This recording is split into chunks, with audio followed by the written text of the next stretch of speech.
Hey everyone, and welcome back to Unique Coin Value.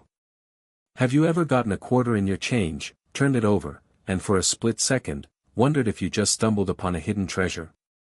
If that quarter was dated 1965, you are definitely not alone.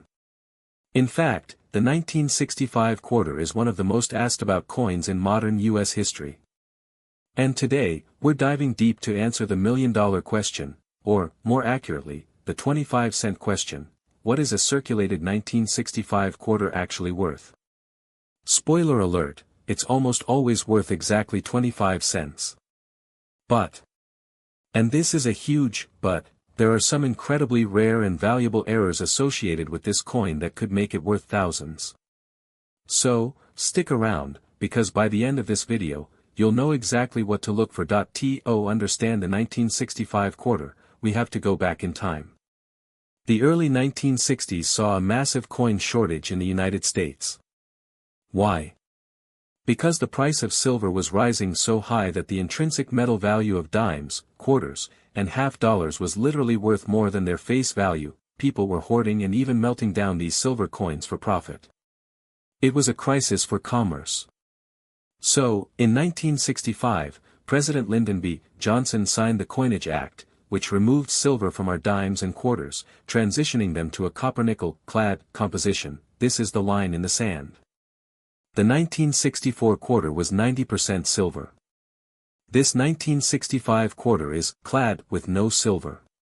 This single year marks the great divide in our pocket change. And this fundamental change is the very reason why most 1965 quarters have no premium. So, let's get to the core of it.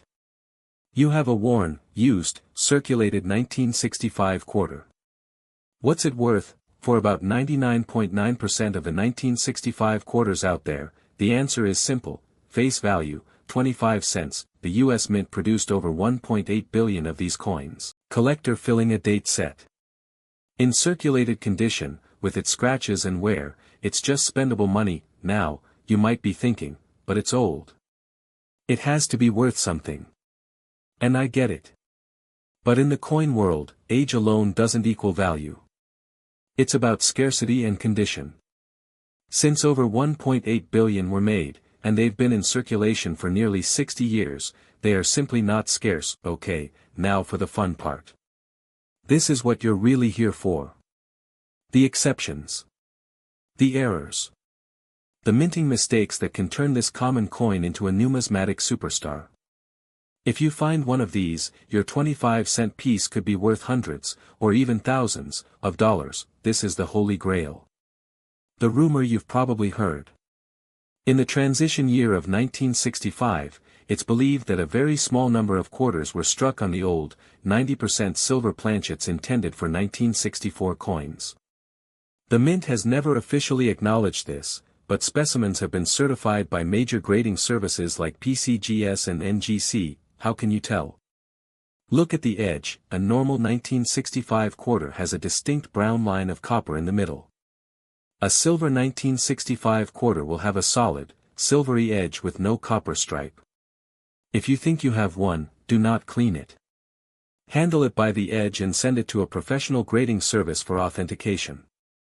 A genuine 1965 silver quarter in circulated condition can be worth $5,000 to $9,000 or more depending on its grade. Many people look at a 1965 quarter and see no mint mark and think it's an error. It's not. In 1965, 1966, and 1967, the Philadelphia Mint did not place a P mint mark on any coins. So, no mint mark is correct and does not add value. These are dramatic errors caused by a cracked die.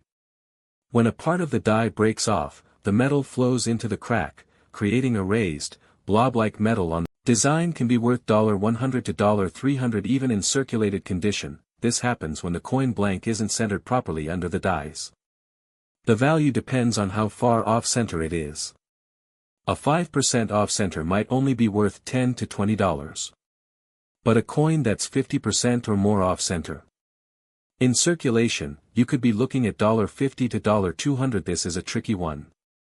A double die occurs when the hub imprints the design onto the die twice, slightly out of alignment. This creates a distinct, doubling effect on the letters and numbers. There are minor double die varieties for 1965, but they are not as dramatic or valuable as the famous 1955 double die cent. A circulated example of a minor double die might fetch $20 to $60. You really need a magnifying glass or microscope to identify these properly. Alright, let's do a practical search. Here's your game plan next time you get a 1965 quarter. Before you even look at the date, get in the habit of checking the edge of every quarter. Is there a copper stripe? It's clad, worth 25 cents. Is it solid silver? Stop. You might have a superstar. Does it look weird? Is there a big lump of metal? Is the design printed off to the side? If it looks obviously wrong, it might be valuable.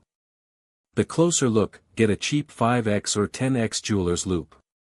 Look at the date, Liberty, and, In God We Trust.